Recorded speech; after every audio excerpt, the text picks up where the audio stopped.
Yahoo minasan, welcome back again with Mr. K di sini. One Piece chapter 1068 akhirnya udah rilis minggu malam di Manga Plus. Well, karena manganya udah rilis, monggo with Tani lang again, it's time to react new chapter, okay? Let's go!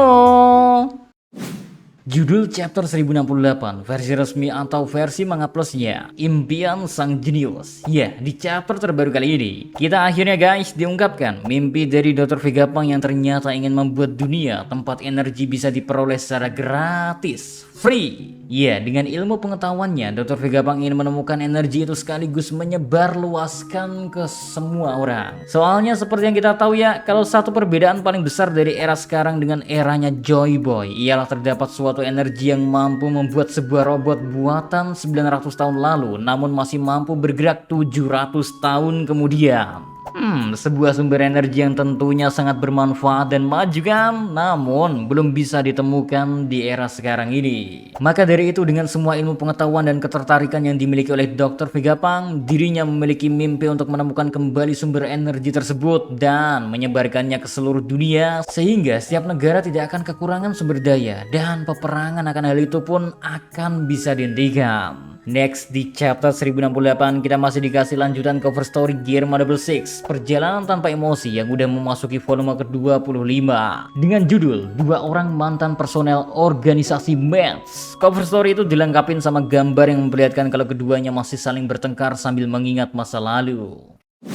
And now ke menu utamanya, masih melanjutkan momen sebelumnya guys, dimana seperti yang Sakat jelaskan ke CP0 kalau mereka hanya perlu menurunkan doang Seraphim Kuma lalu pergi kembali meninggalkan Pulau Egghead. Soalnya para CP0 emang gak dipersilakan untuk berlabuh terlebih dahulu. Hal yang sama kembali dijelaskan oleh Pythagoras juga kalau mereka hanya harus mengembalikan Seraphim Kuma atau yang dikasih kode S-Bear. Lalu misi mereka selesai dan bisa langsung meninggalkan Pulau Egghead. Tapi di sisi lain, Luffy yang kembali mendengar hal itu langsung terpikir kalau mungkinkah Dr. Vegapunk udah menyadari niat kedatangan mereka. Makanya Luffy mencoba menggunakan pendekatan berbeda dengan bilang kalau belakangan ini beberapa kasus orang hilang atau tidak kembalinya kapal milik pemerintahan dunia setelah mengunjungi Pulau Egghead udah terulang beberapa kali. Kayak misalnya aja ya, kapal milik CP5 2 bulan yang lalu atau kapal dari CP7 sebulan yang lalu, dan yang paling terbaru kapal milik CP8 2 minggu yang lalu juga dikabarkan belum kembali setelah mendatangi pulau ini.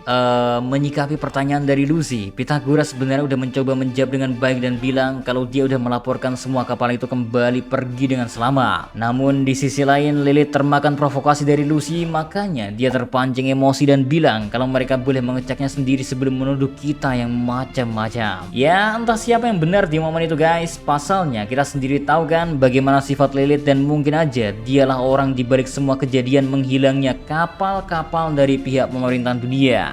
Namun bisa aja apa yang Luffy katakan sebenarnya juga hanyalah bagian dari alasan agar mereka para CP0 diizinkan untuk menginvestigasi lebih lanjut. Tapi tetap aja mau bagaimana alasan yang mereka gunakan, CP0 tetap tidak terima untuk berlabuh meski hanya untuk beristirahat sejenak. Makanya Luffy pun menyarankan untuk meninggalkan kapal yang mereka naikin dan pergi menggunakan kekuatan dari Seraphim Kuma. Lagi-lagi buah iblis artifisial sepertinya kembali bisa diberikan kepada Seraphim oleh Dr. Vegapunk. Sehingga hal ini juga membuat kita bertanya-tanya, apakah sebenarnya yang dibutuhkan oleh Dr. Vegapunk dalam membuat Seraphim yang sepertinya berasal dari para mantan Shichibukai ini? Karena meski beberapa bajak laut mungkin akan memberikan apa saja yang diinginkan oleh angkatan laut asalkan mereka bisa menjadi Shichibukai, namun hal itu tentu bukan sesuatu yang akan dilakukan oleh orang-orang seperti Mihawk ataupun Hancock. So masih menjadi tanda tanya bagaimana Dr. Vegapunk bisa mengembangkan Seraphim menggunakan penampilan dari beberapa mantan Shichibukai terdahulu.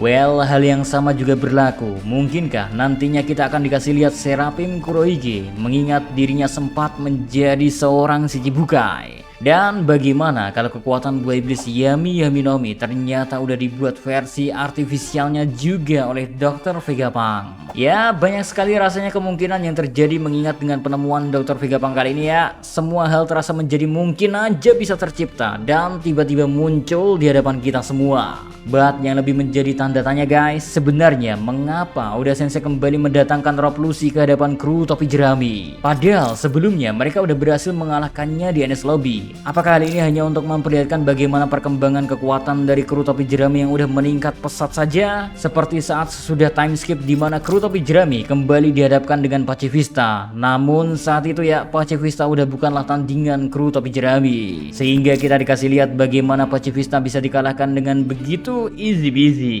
So, ngelihat bagaimana CP0 yang menggunakan topeng hanya datang 3 orang ke Pulau Egghead, sedangkan di sisi lainnya Dr. Vegapunk sendiri terdapat full kekuatan dari kru topi jerami. Harusnya udah bukan jadi hal yang sulit lagi buat mereka untuk bisa mengalahkan Lucy, Kaku maupun Stasis sekalipun. Namun jika emang itu tujuannya ya, kayaknya udah Sensei gak akan repot-repot membuat arc Egghead menjadi jauh lebih panjang, sehingga harusnya akan ada musuh dalam selimut yang mungkin aja akan mengkhianati sang Dr. Genius ini. Seperti misalnya aja ya, Sentomaru yang dikonfirmasi juga berada di tempat yang sama. Terus di sisi lain, momen Kuma yang diperlihatkan tiba-tiba saja menghilang, kembali menjadi tanda tanya lagi apakah nantinya Kuma akan diperlihatkan berada di hadapan Bonnie yang saat ini sedang tidak sadarkan diri, atau apa yang sebenarnya terjadi pada salah satu petinggi dari pasukan revolusi ini. Sementara itu guys, seperti yang udah Mr. K bahas sedikit di judul, kalau Dr. Vegapunk juga mengucapkan apa impiannya saat ini, dimana dia ternyata ingin menemukan sumber energi yang udah ada sejak zaman dulu kala, lalu ingin menyebarluaskannya dengan free, gratis, tis, sehingga yang selama ini sumber daya menjadi akar dari peperangan setiap negara bisa dihapuskan nanti. Ya, melalui kemampuan ilmu pengetahuannya, suatu hari ya Dr. Vegapunk percaya kalau dia pasti akan bisa mewujudkan hal itu. Lucunya, saat momen Dr. Vegapunk mengatakan impian yang sangat serius ini, Luffy malah diperlihatkan seakan tidak peduli dan tidak mendengarkan, yang mana emang seperti itulah lelucon khas dari Oda Sensei. Apalagi kalau dihubungin sama momen Dr. Vegapunk yang meminta Luffy untuk membawanya pergi dari pulau ini guys, karena ternyata dia udah semakin dekat dengan rahasia dari sumber energinya. Yang mana tentunya Dr. Vegapunk yang udah mengetahui sedikit rahasia dari Ohara pastinya menyadari kalau dia melangkah lebih jauh, dialah orang selanjutnya yang akan dihapuskan dari sejarah. Namun apa daya, rasa penasarannya sebagai seorang ilmuwan yang gak bisa dia bendung membuat keputusan itu harus dia ambil. Makanya Dr. Vegapunk pun meminta tolong ke Luffy, yang akhirnya Luffy iyakan, hanya karena bagi Luffy ya, kepala Dr. Vegapunk ini menarik. Well, semakin menarik untuk dinanti bukan? Keberadaan Robin ditambah Dr. Vegapunk harusnya membuat Luffy semakin dekat untuk mencapai impiannya sebagai seorang raja bajak laut. Meski saat ini mereka harus fokus terlebih dahulu kepada CP0, soalnya gak lama dari momen perpisahan Dr. Vegapunk yang tiba-tiba aja menghilang untuk berkemas dan janjian untuk bertemu di lapisan atas awan, suara ledakannya dibarengi kemunculan para komplotan CP0 terdengar gak jauh dari sono. Terus satu hal yang menarik dari menerobos masuknya para anggota CP0 ya, di sini terlihat kalau Stasis sepertinya memiliki informasi yang sangat banyak terkait Pulau Egghead itu sendiri. Makanya dia bisa mengetahui entah itu jebakan atau bahkan monster hologram, sehingga membuat kita sendiri menjadi bertanya-tanya, apakah dulu Stasis sempat bekerja di sini atau mungkin dia malah sempat menyamar dan melakukan misi di Pulau Egghead? Well, masih belum ada konfirmasi memang mengapa Stasis memiliki informasi yang cukup detail tentang Pulau Egghead guys. Cuman hal menarik lain yang terjadi adalah gak lama dari situ ya, Lucy terlihat berhasil menjatuhkan Atlas dengan sekali serang saja. Jadinya membuat pertemuan para CP0 dengan grup Luffy menjadi semakin cepat. So, apakah di next chapter kita bakal dikasih rematch pertarungan antara Luffy melawan Lucy seperti yang dulu pernah terjadi dan sangat epic? Namun mengingat bagaimana pukulan Luffy saat ini bahkan bisa menembus kulit kuat milik Kaido, harusnya Lucy udah bukan menjadi masalah lagi buat Luffy. Meskipun Luffy sendiri sekarang kondisinya sedang menggendong Bonnie ya. Sulit di pikiran Mr. K kalau Luffy bakal dapat pertarungan serius melawan Lucy. Kalian gimana re? Well, kira-kira apakah Luffy yang akan berurusan dengan para anggota CP0 atau malah para krunya saja udah cukup buat ngebantai ketika anggota CP0 yang mencoba membunuh Dr. Vegapunk saat ini guys? Pokoknya kita sabar nunggu aja bakalan kayak gimana kelanjutan dari misi yang dibawa oleh para CP0. Oke, kayaknya cukup segitu aja dulu buat teriak One Piece chapter 1068 nya guys. So, see you again next time. Adi Zegaramiral, stay safe everyone. Salam Animania.